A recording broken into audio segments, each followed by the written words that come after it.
Vamos voltar a falar sobre a PEC dos precatórios. Rodrigo Orengo já está por aqui. Há pouco a gente conversava um pouquinho com a Mônica Bergamo sobre isso. Quais as perspectivas e também as estratégias mesmo do Centrão, da oposição, em relação à votação no Senado? Lembrando que no Senado também são duas votações em 2 turnos, né, Orengo? Bom dia. Muito bom dia, Sheila. Ellen, bom dia a todos. Estratégia é resistir nesse momento, evitar um atropelo dessa votação. Então tem uma pressão muito grande para o presidente do Senado, Rodrigo Pacheco, colocar direto para a votação no plenário, né? Não seguir aquele rito tradicional, que é primeiro na Comissão de Constituição e Justiça e depois no plenário. Se for realmente para a CCJ, na semana que vem a gente deve ter essa votação na comissão para depois liberar para o plenário. Agora, Sheila, a gente vê nos maiores partidos do Senado realmente uma resistência maior do que a gente estava vendo na Câmara. O PSDB, por exemplo, que deu ontem 21 votos e garantiu essa aprovação, lá no Senado o jogo é diferente. O partido também tem uma bancada considerável no Senado, tem que lembrar que são menos senadores, 81, né? E o PSDB tem 6, né? E tem um posicionamento contra essa aprovação. Lá no Senado o partido deve votar mais coeso.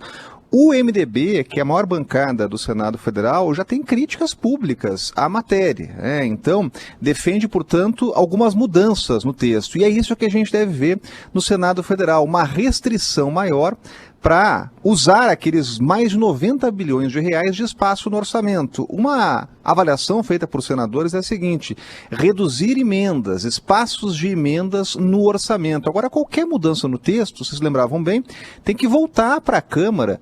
E aí, na Câmara, a matéria tem adesão. A gente já viu isso na votação no primeiro e segundo turno. Tem um aspecto importante, e aí a Câmara pode mudar o que foi alterado no Congresso, no Senado Federal, como iniciou lá a tramitação na Câmara, proposta aí sendo novamente modificado na Câmara, tem a palavra final dos deputados. É interessante ter uma questão também, obviamente eleitoral, Sheila, que é a seguinte, né? No Senado Federal, a gente tem uma minoria de parlamentares, né? Como na próxima eleição só abre uma vaga, a gente tem uma minoria que está pensando nas próximas eleições. A maioria do Senado Federal, né, não tem essa grande preocupação, né? Tem esse aspecto também interessante de uma mudança de avaliação no Senado em relação ao posicionamento dos parlamentares na Câmara. Agora, claro que foi uma demonstração de força do governo, conseguiu votos importantes em bancadas que estavam publicamente fazendo críticas a essa matéria, como o PSDB, que deu 21 votos, o MDB deu 13 votos, e tudo isso garantiu a aprovação. A gente teve aquela reação de partidos de oposição na Câmara, como o PDT, como o PSB, que conseguiram reduzir muito ali os votos desses partidos de oposição a uma matéria que era de interesse do governo. O mais importante é que esse debate tem um fim, que realmente o Senado Federal não demore, consiga dar uma resposta aí a milhões de pessoas que estão esperando como vão receber no próximo mês, né? Tem que lembrar que no próximo mês já não tem Bolsa Família. Agora, novidade é que tem um decreto que libera recursos, né, se não os 400, pelo menos a correção ali do Bolsa Família, então que era R$190, em média, vai passar para 210 aí, né, para o próximo mês. Se o governo conseguir aprovar no Senado até o dia 20, essa é a data limite, já consegue pagar os R$400 no mês que vem. E é com esse calendário que o governo trabalha, conseguindo aprovar no Senado. Se não tiver alteração, conseguiria pagar já no mês que vem os R$400. Se não, realmente fica para depois, fica para o ano que vem, e aí ficaria para pagamento aí desse valor majorado já em janeiro do ano que vem. É uma discussão que vai tomar aqui conta do Senado Federal, é prioridade, e na semana que vem a gente já deve ter desdobramentos com votações iniciando aqui no Senado. Bom, então o prazo, digamos assim, com o qual o governo trabalha, dia 20, é isso. Então a votação teria de acontecer até lá. Qual a previsão aí no Senado de votação mesmo para valer?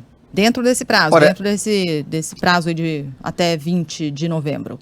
Sabe o que é interessante, né? Porque agora a discussão vai ser em torno desse calendário, né? Para votar até o dia 20, teria que votar já na semana que vem. É muito difícil eu conseguir votar em 2 turnos.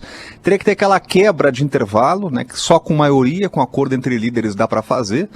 Porque sempre tem um intervalo entre a votação do primeiro e do segundo turno, então teria que ser uma grande mobilização já na semana que vem para votar os 2 turnos, e teria que fazer aquele fast track, né? Fazer aquele caminho mais rápido, sem passar pelas comissões e levar direto direto para o plenário, né?